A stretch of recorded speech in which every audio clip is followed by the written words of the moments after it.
Hello, guys. Welcome to another episode of the Relationship Talk, and I am your host, Michaela. I'm in the studio with two gentlemen, and I'll leave them the chance to introduce themselves. So, beginning Hi, from you. I'm Westcott, fashion design extraordinaire. Oh, yeah. Welcome, Westcott. Thank you, Michaela. And you are? Hi, my name is Kissel. I'm a talent manager. Talent manager. I like that. Interesting. Good to have you on the show today. Thank you. So today we are going to be talking about the high rise in divorce in Ghana or generally in the world. I mean, happily ever afters were meant to connote being satisfied and happy for the rest of your life, especially when it comes to romantic situations. However, according to the last population and housing census, it's been said that over 500,000 of Ghanaians are divorced and over 400,000 are separated. What do you think are some of the factors that are leading to these high divorce rates and separation? I'll begin with you, Westcott. Okay. I think there's a pandemic of mindsets. Interesting. Take me through that. Yeah, I think marriage is a reflection of society in general. Mm-hmm. And this generation, there's a general sense of anxiety. There's a lot of mental illness, depression, and stuff like that. We're just not a healthy generation. Wow. We're not a centered generation. And I think the divorce rates is a symptom of a much larger problem of how people are unsettled within themselves and don't really know who they are, don't know what they want. You know, people watch social media, people watch television, and I mean, back then, for good, for bad, for better, for worse, there was culture. And though it brought a lot of injustices, that was still the foundation of a lot of the stability within homes. I mean, now as a generation, we're quite lost. You know, that sense of identity, that sense of center, that sense of purpose is being lost from our generation. And we wake up every day not knowing who we are. We're a little mix of, you know, Western culture. We're a little mix of African values. culture. We're a little mix of religion. We're a little mix of here and there. So education has played a large role. Things such as the rise of feminism, which was supposed to bring about, you know, enlightenment, has brought about a lot of counter issues. I mean, yeah, so there's so much revolution within society, and I feel like marriage is one of the things that is really suffering. You know, just as I said, I think about 50% of marriages now, 60% end up in divorce, which is crazy. Yeah, crazy. It means every other marriage. So what does it really even mean in the end, you know? What about you, our talent manager? What do you think about the increased rate of divorce? What do you think is being the catalyst to it in our times? Because, I mean, for our parents' times, it seems like marriages were lasting. But in these days, it's not so much of a lasting situation. I mean, people get divorced in under a year after having a lavish wedding trending on social media and spending so much money on that, only to divorce in a year. What are some of the factors that you think are being the causative agents to the huge divorce rates we are seeing? Yeah. I think, first of all, social media has been something that most people look up to when it comes to marriage. Like, for instance, let me deal with how do you call it, Fela Makafui and medical issue, for instance. You see, their type of marriage was like social media thing. So everybody make it look like, okay, so since it's a social media thing, people can actually even predict that it will not last. You know what I mean? So growing up, we live in a family. I live in a family where my parents or my grandparents, when there's a problem in somebody's, like, let's say my aunties or my uncles, when there's a problem in their marriages and all that, they go like, oh, just come home, we'll talk about it. Call your wife's parents, your husband's parents, you know what I mean? Then they talk about it, they discuss it. They don't just make it look like, okay, let's divorce. So I think social media has been something that people, you know, like, put their all in it. Like, okay, so this is what it is. So let me just, because people are doing it, so I can just do it. So they have this term, leave to leave. You know what I mean? So if there's a problem, they just don't solve it. Just leave. They Just don't. leave. Yeah, they don't just talk about it or something. So honestly, it has been a problem. But then I also think in our parents' generation, most of them were enduring their marriages and not enjoying it. And I think the new crop of human beings, or our generation, or the new generation that has come, are not cut out to endure marriages. They are cut out to enjoy it. Hence the reason why people are leaving, just because they want to have a fun time, a fun-filled time of their lives. Because, like I said, it's supposed to be happily ever after. But if I'm consistently getting happily never after, then it's best I divorce. So to me, I think our parents' generation were more enduring, and they would take up any crap just to keep the marriages. But then in our times, it's different. I mean, people are not ready to. I agree that some people are not ready to put in the work to help solve the situations that come up. Right. But also some people are tired of enduring things they cannot tolerate. And that, I think, is a reason to why some of the divorce rates we are seeing is playing out. And you both mentioned social media. I totally agree. However, don't you also think, coming down to our African perspective, we do not just marry individuals, we marry families as well. Do families, I mean the extended family, do families play a role when it comes to the sustenance of a marriage and even the separation of the marriage? Let's go. Okay, I think, but before I go on to your question, you used a particular phrase. You said happily ever after. Yeah. And you see, it just struck a chord within me, you know.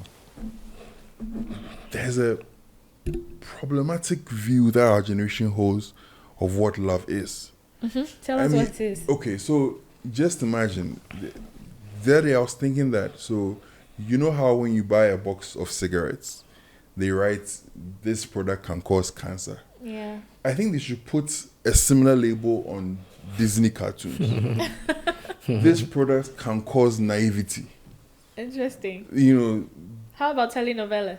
Exactly. Yeah. So you see, the things we take for granted, we're constantly being fed an artificial construct of what love is, which in reality is totally different. You know, so for instance, in our generation, love is considered, you find love. It's considered an occasion. You know, even it's reflected in how we celebrate the marriage. You know, such a big wedding reception. But love is a journey. Right. Love is not a destination. It's a journey. It's, you get to know somebody. You commit to the person. You pray for the person. You intercede for the person. You want the best for the person. But our generation has such a narcissistic view of ourselves. It's all about me. It's all about what love can do for me. We're not grounded. We don't have a sense of responsibility. We don't have a sense of, you know, prioritizing another person's well-being. So I think fundamentally there's, so even if you look at things such as, let's say, Aladdin, you know, or Cinderella. You know, Cinderella marries this prince, and you've got to realize that the prince has a kingdom to run. Yeah. You know, but they say happily ever after. Like, there's not going to be any problems. He's going to come home from the palace at 9:30 p.m. and Cinderella's going to be like, where have you been? So this whole happily ever after concept of how we've had in our mindset this generation is extremely problematic. And even look at how Cinderella, look at how her stepsister treated her. Cinderella is going to have attachment issues. Right. Yeah. Trust. I mean, you see, all of these things, then we just narrow it down happily ever after, and they live happily ever after. No, love is a complex situation. Even Cinderella does not even know how to receive love. Her whole life she's been abused, and then all of a sudden she gets married and happily ever after. There's going to be a lot of problems. She's going to be overly vulnerable. You know, she's going to be overly attached to this prince who has to take care of 10 million subjects or whatever this fictional world is composed of.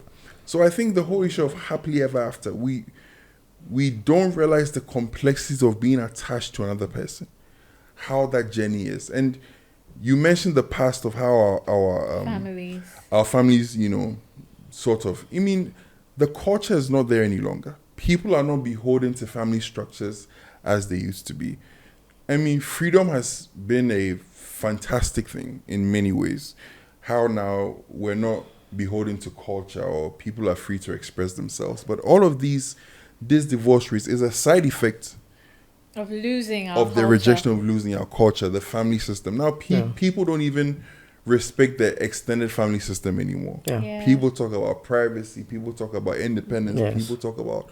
So there's a fundamental breakdown of our culture, and there's a fundamental breakdown of the extended family unit. And yes, all of these things were what held the relationship together. Now, people don't care about their reputations as much. People don't care about and what people think about them as much. We live in an individualistic society, and what was meant for good, I think, is turning out for bad. Evil. Yeah, about the family situation. I mean, there have been so many times where ladies have come online to blabber about their mother-in-laws. I mean, there are still red cards, and how things are not going on well because of interference from their extended family, either from their husband's side or from their own side. And this said interference sometimes brings a lot of hiccups in people's marriages. So again, the family unit. Do you think the family unit plays an integral role in keeping divorce rates high, or they also play a crucial role in minimizing it, especially in our times? Yeah. First of all, it does keep it high, but let me correct you on something. When two people decide to get married, they don't marry the family too as well. Are you sure? Yes, they don't. Okay. It's all about you and then the lady, or you and the man. But the family plays a major role, but they don't marry them as well. So it comes back to the question you're asking me. So let me give you an example. A friend of mine's cousin's wife. Okay. She used to live in Ghana. And for the first time that she heard, you'll be living with your husband in the US. She was like, she's excited and all that. I'm excited. I'd like to see my mother-in-law and all. Mm-hmm. So she was excited. Then she got the visa. She went to US. And then it came back, as in telling the cousin, as in the one who told me the story. He was like, it wasn't as easy as I thought. It was very difficult. Whereby when the lady does something, the woman starts to complain. Mm-hmm. Her mother-in-law starts to complain and all that. You know what I mean? Yeah. So families play a major role, but sometimes too, they can actually make the divorce work out. Really happened. It depends on the things that you tell people, the people that you talk to, the things that they tell you. You know what I mean?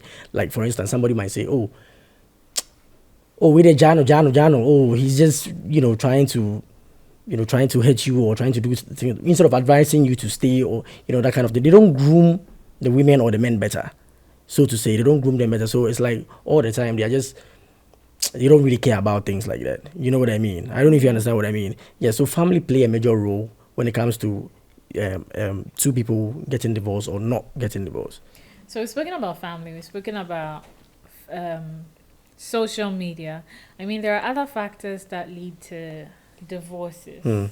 I mean, there is finances, there is sex, there are quite a number of factors that contribute to this.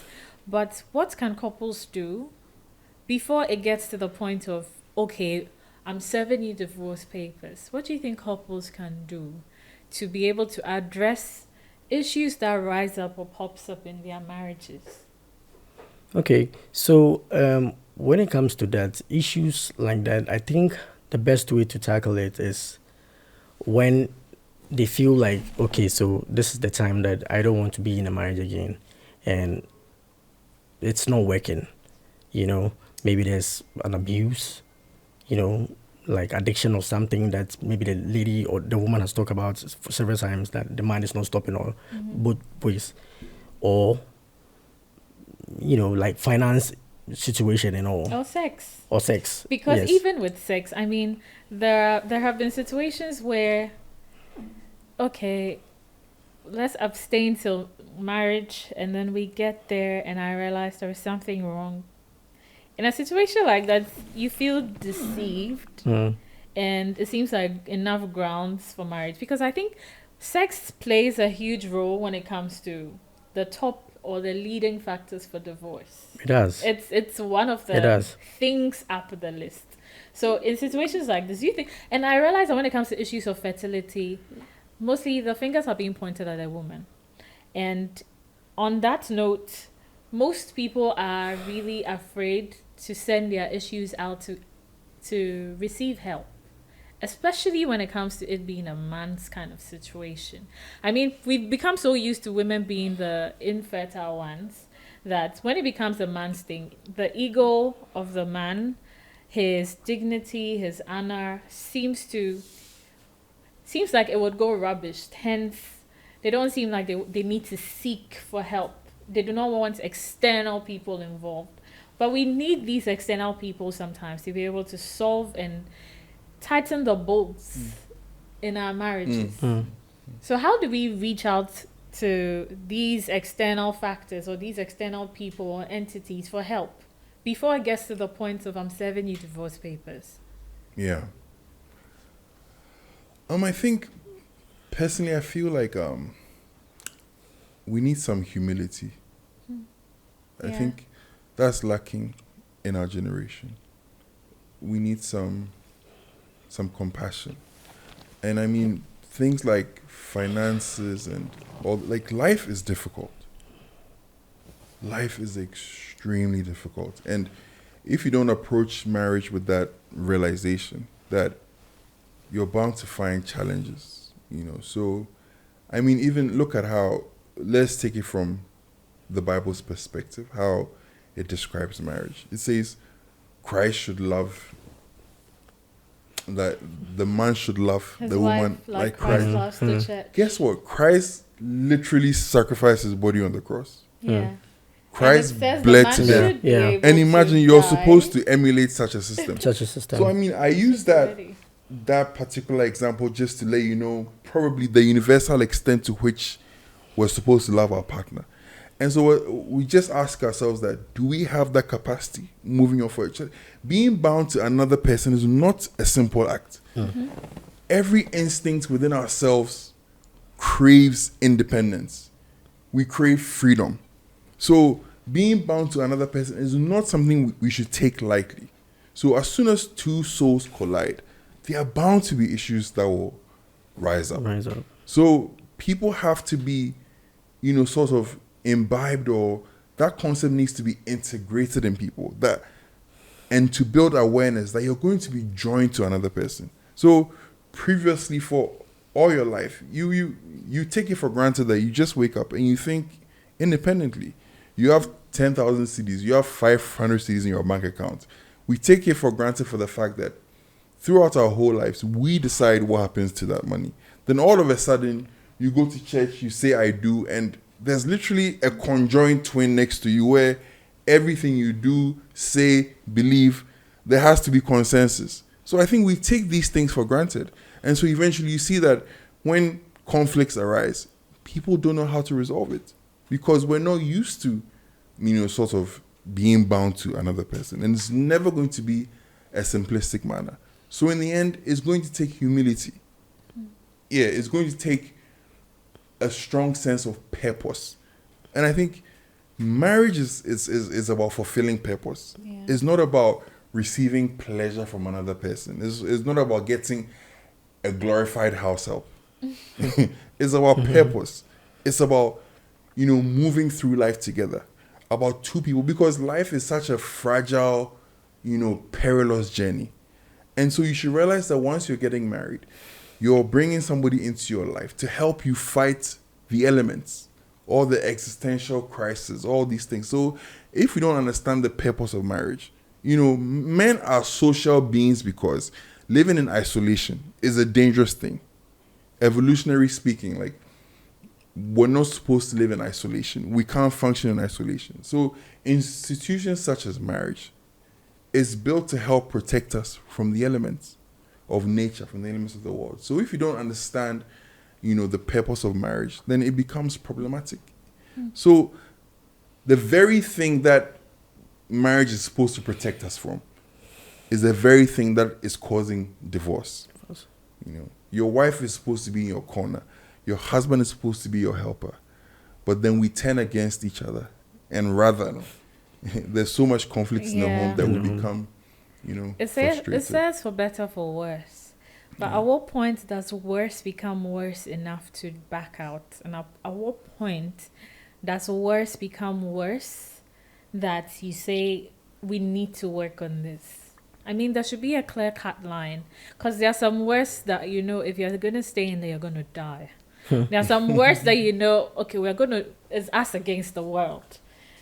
I think getting to a point where you understand which worse is for the better and which worse is for the worse, literally, I mean, then you know when to run and when to stay. And on that note, it brings me to my next question of sustaining a healthy relationship when things get worse. I mean, what are factors that partners should be looking out for when things are going south? And what can they do? I think communication should be one of the things. I think loyalty should be one of the another thing to another point. And I think understanding each other. Because it doesn't start from one thing. It boils down from maybe, let's say, something that has been happening for 2 years, for 3 years. Consistently, and it keep happening, it keep boiling up, you know what I mean? So when the communication is there, I think it will be a way that, okay, I won't say that I want to divorce finally, but I will consider when it comes to divorce, you know what I mean? Unless, of course, it's something that, okay, they both agree that, oh no, this one, where it has gotten to, I don't want it, I really, really want to leave. Irreconcilable differences. Yes, I really, really want to leave.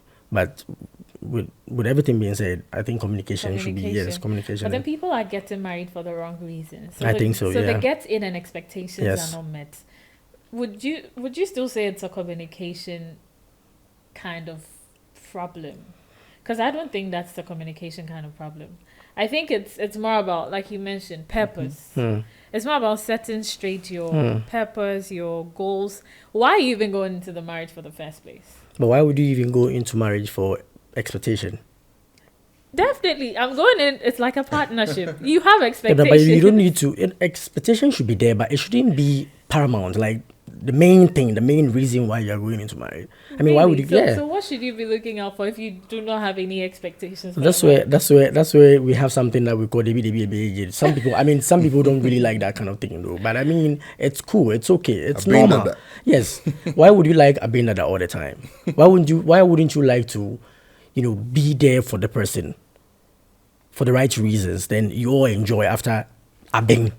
So what are the right reasons? It's part of what you're expecting. I mean, just to chime in. So I feel like there's a thin line.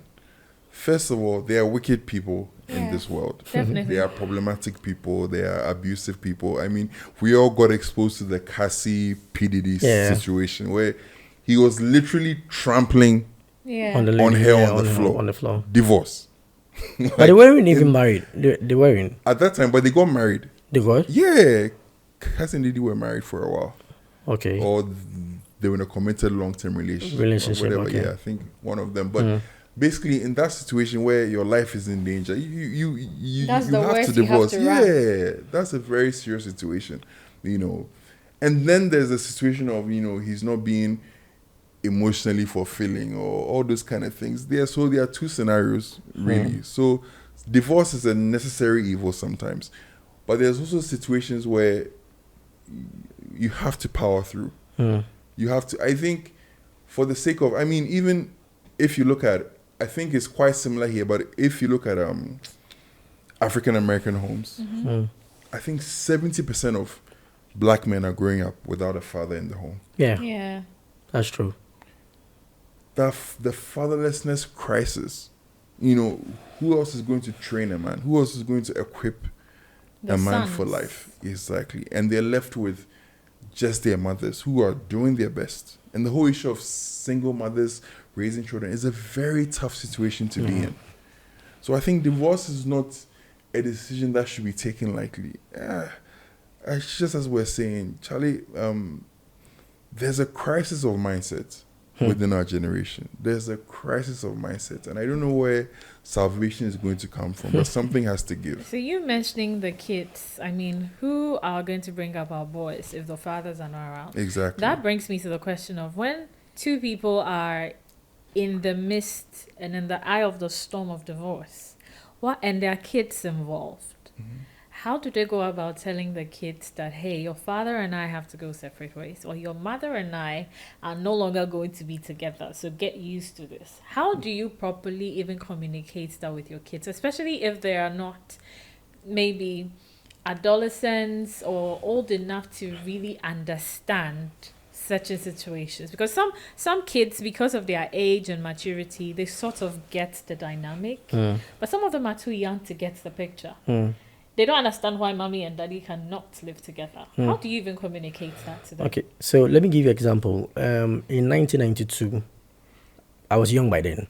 My uncle got divorced, and then we didn't understand what it really meant at that time. So growing up, they educate us.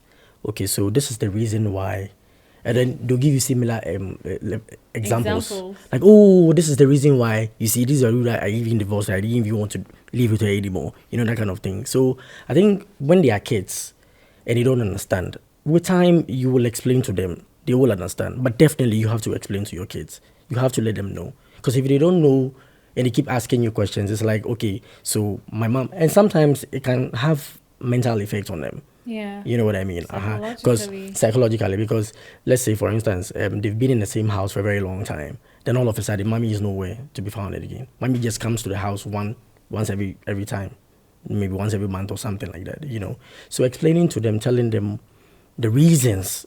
But then can you really outrightly go and tell them the actual reason? Because, for example, let's say a partner cheated. How do you tell your kids, okay, your dad or your mom cheated, so I'm leaving? I mean, you have to be civil in addressing that situation because that's still their parent. But what if regardless of your relationship not working, that's still their parent. And you have to find a civil way to still communicate with them without maybe giving them too much details. Maybe not at that point in time, but eventually you will. But considering their age, do you think you still need to tell them the exact reason why? Okay, so considering their age, I don't think you have to tell them immediately, but you eventually have to tell them. Because if you don't tell them and they find out themselves, then later they see like it's a normal thing. You know, my mom got divorced because she cheated or something, you know, that kind of thing. Or my dad, you know, so they see it to be, oh, it's a normal thing. If my mom did it and she didn't even explain herself to me, then it's a normal thing. I can actually do it. But when you explain to them, you know what I mean? So there's a purpose. You explain to them, you let them understand, this is the reason why I have to leave your mom or I have to leave your dad. You know what I mean? Yes. So it makes sense that way. But you not telling them at all, I don't think it's a good thing. It's a good thing. Yeah. Coming back to this whole divorce thing, but then bringing it to the point of view where based on either legal or religious perspectives, there are grounds to break it. So I'm a Christian and I know it's grounds for divorce if a partner is to cheat or commit adultery. But then there are also other reasons that are good enough grounds for divorce to occur, either legally or religiously. I don't know who is a Muslim amongst both of you to give us that perspective.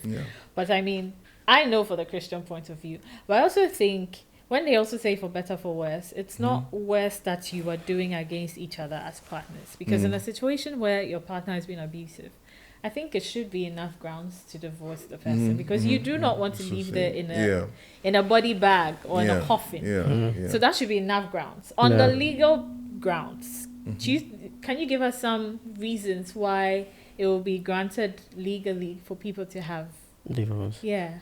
Marriages annulled. The first one is infidelity. Yeah.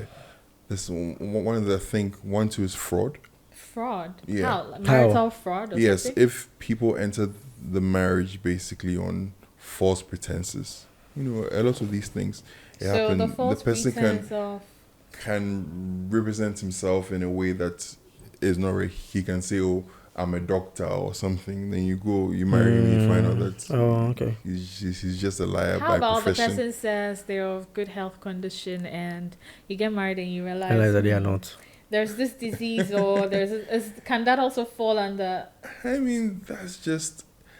If the person led you to believe, they were healthy when they had a chronic issue, then I think, yeah, that's grounds for divorce because the person is a liar.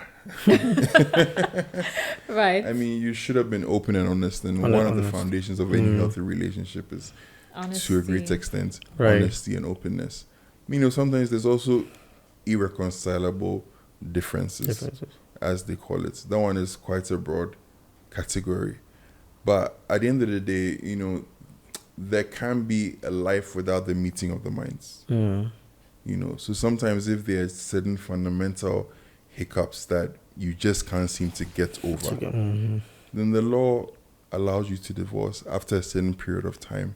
You have to be separated for a while, and then when they realize that things can be, reconciled, then you can end the marriage. So in the law courts, do they sometimes, before they finally grant the divorce, do they sometimes try to see avenues where the families can resolve things? Yeah, Maybe they prescribe a counselor or therapy. Yeah, I mean, for instance, in the law, I think if you file for divorce, it takes about a year before the court grants it. It's not that simple. Obviously, with the era of constitutional order, you can't force somebody to stay married. You can't. People want their freedoms. People want their own right to self-determination and independence. But the law does everything possible.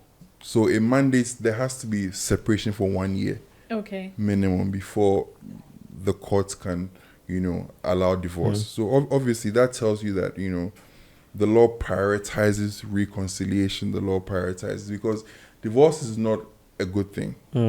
But human nature, so it has its own fundamental problems. So there has to be room. Are divorces expensive in Ghana? Yeah, to an extent, yes, it is. So then what would be your advice to couples out there, especially knowing that it's expensive? What would be your advice to couples out there on how to sustain a healthy relationship and not resort to divorce as the first solution? Well, first of all, I'm not married yet. But to what I know, I don't think... I mean, you should look out for the good reasons why you really want to divorce. If it's really, really something that you really have to, then it's fine. But if not, I don't think it's something that you have to, like get it done. Take your time. I mean, talk to yourselves. Let things be in perspective. You know what I mean? Yes, maybe there could be a way that you can resolve your issue rather than divorcing. Because in some cases, it's expensive. Yes. Well, you believe it is expensive. Yeah, so what advice do you have for couples out there? First of all, my advice is twofold. Okay. The first one is choose wisely. I've had conversations with people and my mouth opens when they tell me the reason why they got married. Like, my mouth drops because some of them are so fickle. Choose wisely. Marriage is not something to be taken lightly. And to me, love and marriage are not the same thing. You can be in love with somebody, you can be attracted to somebody. It doesn't mean you should marry the person. Yes. Marriage is an institution. Marriage is a consequential affair. So for me, it has... Love is just a good foundation, but marriage should never be built upon love, quote unquote, as people say, love alone. Yeah. Attraction is very necessary. Loving somebody is very necessary, but you have to choose the right partner. You have to use your mind. You have to use, you have to simulate that. How will reality, how does forever look like with this person? Does this person have the fundamental qualities? At worst, number one, don't marry somebody with the expectation that the person will change. Yeah. That's a very wrong thing to. Why are you gambling with the rest of your life? Why are you gambling with your very sanity? At worst, can you deal with the person? Because this person is becoming a roommate. Sometimes even back in university days, your roommate could drive you crazy. Because he doesn't wash dishes, because he's not neat and all. He's not neat and all those things. And how much more marriage? This is a permanent roommate for the next 50, 60, 70 years. So you have to put a lot of thought in place. Our grandmothers did it, choosing the so right thing. I mean, Most of them they were suffered. enduring anyway. Okay, guys. The truth is, I think we've really they went through a lot, but yeah, we've really they did. said a lot pertaining to divorce. My last thing to say concerning this entire thing, then we wrap up, is that if you have an issue in your marriage, there are always solutions out there. Divorce is not the number one you should resort to. However, if it's abusive, please run. And then if it has to do with something you think your religious heads can deal with, please take it to them. If it's sexual, look for a sexual therapist. Sometimes we think everything is to the church, but it's not everything they can handle very well. So look for the right people and then seek out their help and salvage that marriage. Make sure the institution of marriage and family holds. So guys, on this note, I'll just like to say thank you so much for coming. It's been really insightful, at least especially from the legal point of view. I didn't know divorces were expensive. Thanks for letting me know. And thank you so much for sharing so much on your issue on marriages. And until another time, I have been your host, Michaela, and this has been the Relationship Talk. Until next time, bye. Bye.